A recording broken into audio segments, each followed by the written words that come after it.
Assalamu alaikum students, hopefully all of you will be fine. Students, now I am going to solve question number 2, which is again about the factorization of the algebraic expressions. But in this question the algebraic expressions have been given are of the type ax square plus bx plus c. तो यहाँ पे हम square की form में अपने किसी term को नहीं लिख सकेंगे, और इस केस में हम जो मिडल टर्म होती है, इस बच्चों टेक्निक जो यूज़ होगी उसे हम मिडल टर्म ब्रेक कहते हैं कि हम मिड टर्म को ब्रेक करेंगे, और फिर जब हम ब्रेक कर देंगे एक टर्म को 2 टर्म्स में ब्रेक कर देंगे तो 3 की बजाय ये टर्म्स कितनी हो जाएंगी, 4 terms. But I have told you that in case of 4 terms you take the common from the first 2 terms and the last 2 terms. Okay, now let's start. जब हम स्टार्ट करेंगे तो आपको क्लियर हो जाएगा. फर्स्ट ऑफ ऑल बच्चों, इस तरह के केस में जब इस तरह यहाँ पे देखिए 48 can not be written in the form of square. ठीक है, यहाँ पे ये स्केयर की फॉर्म में है, लेकिन 48 is not the perfect square, और ना ही कुछ कॉमन है, कॉमन भी कुछ नहीं है. ना ही आप 48 को परफेक्ट स्केयर की फॉर्म में लिख सकते हैं. ठीक है, अब यहाँ पे 14x है. ठीक है, तो यहाँ पे इस तरह के केसेस जो होते हैं जिनमें ना तो कुछ कॉमन आ रहा हो और ना ही यहाँ पे आपका कंप्लीट स्केयर हो रहा हो. ठीक है, तो फिर उस केस में हम क्या करते हैं, मिड टर्म ब्रेक का फॉर्मूला यूज़ करते हैं. हम इन 2 टर्म्स को मल्टीप्लाई करते हैं. अब यहाँ पे 48 को एक्स स्क्वायर से मल्टीप्लाई करें तो आपका 48x स्क्वायर बनेगा. ठीक हो गया. अब यहाँ पे जब 48x स्क्वायर बनेगा तो अब मुझे 48 को इस तरह से फैक्टराइज करना है, उसके इस तरह से 2 पार्ट्स बनाने हैं कि उन्हें मैं ऐड करूँ तो मेरे पास 14 आए, ऐड करूँ या सब्ट्रैक्ट करूँ, कोई कुछ भी करूँ. ठीक है, तो इस तरह के केस में बच्चों आप सबसे पहले जो है यहाँ पे 48 को हम फैक्टराइज करते हैं. 2 2s are 4, 2 4s are 8. 24 और 2 का कम्बिनेशन देखें. 24 और 2 में आप देखें 24 में 2 ऐड करेंगे 26 हो जाएगा, और माइनस करेंगे तो 22 हो जाएगा, और मुझे क्या चाहिए, 40. नेक्स्ट देखें 2 1s are 2, 2 2s are 4. अब यहाँ पे देखें 2 2s are 4 और 12 को चेक करें, प्लस करेंगे 16, माइनस करेंगे तो 8. अब नेक्स्ट देखें 2 6 are 12, 2 2s are 4, 4 2s are 8. 8 और 6 को चेक करें, 8 6 are 48. ठीक है, वो तो बनेगा ये डेफिनेटली. 8 + 6 क्या होता है, 14. ठीक है, तो इट मीन्स के it is the suitable pair, we can choose it. ठीक है, now let's start the question. First of all X square. बच्चों ये टर्म आपने ये साइन आपने ऐसा पुट कर देना है. ठीक है, इसको पुट आपने पहले कर देना है. ठीक है, और बाद में आपने दूसरा साइन खुद अपने according to the situation adjust कर लेना है. ठीक है, यहाँ पे देखें कि अगर 8x में लेती हूँ तो उसमें मुझे प्लस ही करना पड़ेगा 6x. अब हमने इस टर्म को बच्चों, अब आपने याद रखना है कि हमने इस टर्म को ब्रेक किया है. यहाँ पे अगर x है तो इन दोनों टर्म्स को x में ही ब्रेक करेंगे. ठीक है, समझ लें कि ये आपकी 14x था, तो 14x को आपने अकॉर्डिंग टू द सिचुएशन उसको ब्रेक करके लिखा है, यानी उसको लिखा है 8x + 6x. तो यूँ नहीं करना कि किसी के साथ स्क्वायर लगा दें, क्योंकि ये दोनों टर्म्स ऐड हो रही हैं, या ये ऐड होंगी या ये सब्ट्रैक्ट होंगी. और अगर ऐड और सब्ट्रैक्ट करना है इट मीन्स कि लाइक टर्म्स आपकी होनी चाहिए, जिनके वेरिएबल्स और उनकी पावर सेम होनी चाहिए. That's called the like terms. ठीक है, और इसके बाद यहाँ पे +48. ठीक है, अब यहाँ पे आपका नेक्स्ट क्या, 4 टर्म्स बन गई हैं, तो फर्स्ट 2 में से कॉमन लिया तो नेक्स्ट x + 8 आपका रिमेनिंग है. यहाँ से 6 कॉमन लिया तो रिमेनिंग x है, और यहाँ पे 6 8s are 48. Now x + 8 again common from the expression, और यहाँ पे रिमेनिंग x और +6. तो now it's the factorization of the given algebraic expression. Okay, अब आपको थोड़ा सा मेथडोलॉजी क्लियर हो गई है. अब हम नेक्स्ट देखते हैं, नेक्स्ट क्वेश्चन में देखते हैं. यहाँ पे देखें एक्स स्क्वायर को और 132 को मल्टीप्लाई करें अगर आप, तो ये आपका बन जाएगा -132 × x² = -132x². अब 132 को हम करते हैं, क्या करते हैं, फैक्टराइज करते हैं. 132 2 6 आर 12, ठीक है, 2 6 आर 12, 266 और 2 का पेयर नहीं हमें आंसर देगा, क्योंकि ये देखें प्लस करेंगे 64, माइनस करेंगे तो माइनस करें 64, प्लस करें 68, 2 3 ज़ार 6, 2 3 ज़ार 6।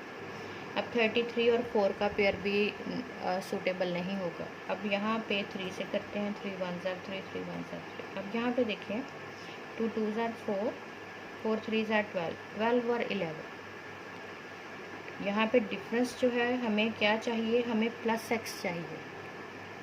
तो इस मीन्स कि 12 और 11, क्योंकि 12 में से 11 को माइनस करेंगे तो हमारे पास 1 आ जाएगा। 12x में से जब हम माइनस 11x करेंगे, मैंने आपको बताया ना कि जो आपका यहाँ पे वेरिएबल होगा आप उसी को में ब्रेक करेंगे। तो इट मीन्स कि यहाँ पे मैं ब्रेक करूँगी x² plus 12x minus 11x।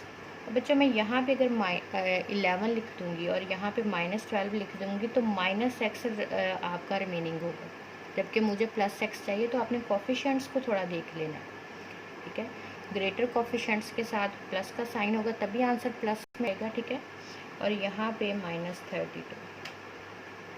अब यहाँ पे x is the common, x plus 12 and minus 11 is common, remaining x minus minus plus 11 ones are 11, 11 twos are 22. So now again x plus 12 is common and x minus 11, x यहाँ पे और यहाँ पे minus 11 remaining, that's the factorization of the given expression, okay. I hope कि आपको थोड़ा समझ आ गया होगा, ठीक है। अब हम क्वेश्चन नंबर 3 का भी मैंने एक पार्ट लिखा था, वो भी बच्चों इसी तरह के क्वेश्चंस हैं। इनमें एंड पे आपके कांस्टेंट आ रहा था, उसमें कांस्टेंट नहीं आ रहा, उसमें it is the quadratic equation in 2 variables. ये 2 वेरिएबल्स में क्वाड्रेटिक इक्वेशन है, ये 1 वेरिएबल में क्वाड्रेटिक इक्वेशन थी, ठीक है। ये आपकी देखिए एक्स में थी, अब आपकी ये एक्स भी इन्वॉल्व हो रहा है, वाई भी इन्वॉल्व हो रहा है, ठीक है। यहाँ पे मैंने लिखने में मेरा ख्याल है कि गलती की हुई है क्वेश्चन को।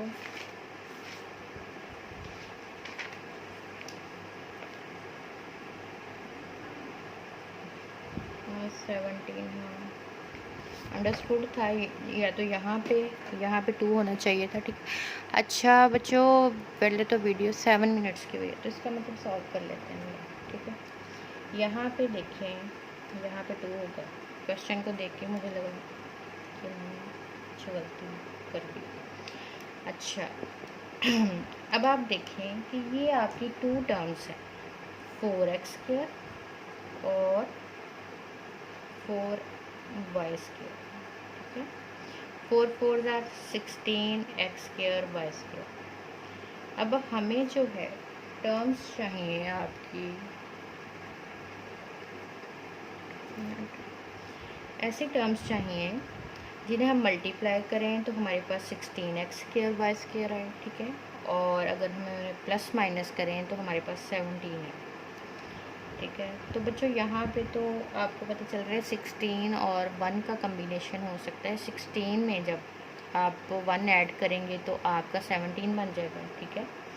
तो ये तो इसमें फैक्टराइज करने की ज़रूरत ही नहीं पड़ेगी, अब सिर्फ साइन एडजस्ट करने पड़ेंगे। आप ये देखिए 4x², ठीक है।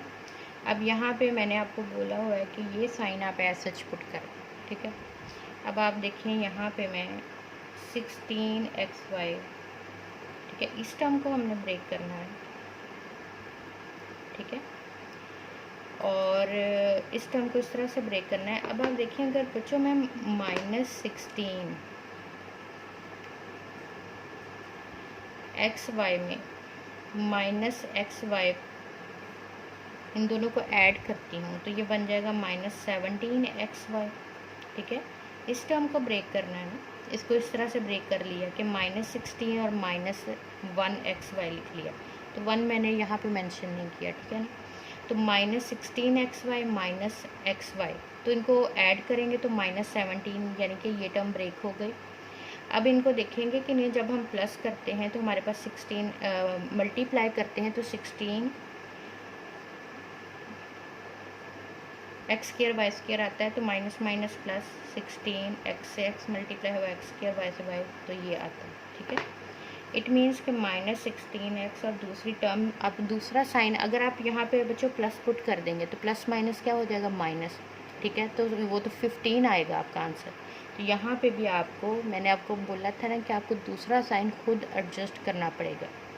तो यहाँ पे -xy + 4y², ठीक है।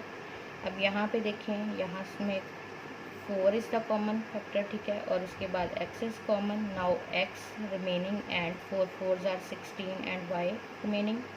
यहाँ पे y जो है आपका कॉमन है और x और माइनस प्लस माइनस 4y, और now x minus 4y is common, remaining element 4x minus y, and that's the factorization of the given expression, ठीक है। नाउ यू कैन सी, ठीक है, कि किस तरह से हमने हर केस में मिड टर्म को ब्रेक किया है, उसको यानी कि रीअरेंज किया है, और उसके बाद हमने क्वेश्चंस को सॉल्व किया है। अच्छा, क्वेश्चन नंबर 3 जो है वो बिल्कुल क्वेश्चन नंबर 2 की तरह है, but the difference is that quadratic equation in 2 variables is given in the question number 3 and the procedure is the same. और अब हम, अगर आपको कोई प्रॉब्लम हुई तो फिर हम नेक्स्ट और डिस्कस कर लेंगे। ओके, स्टे ब्लेस्ड, अल्लाह हाफिज़।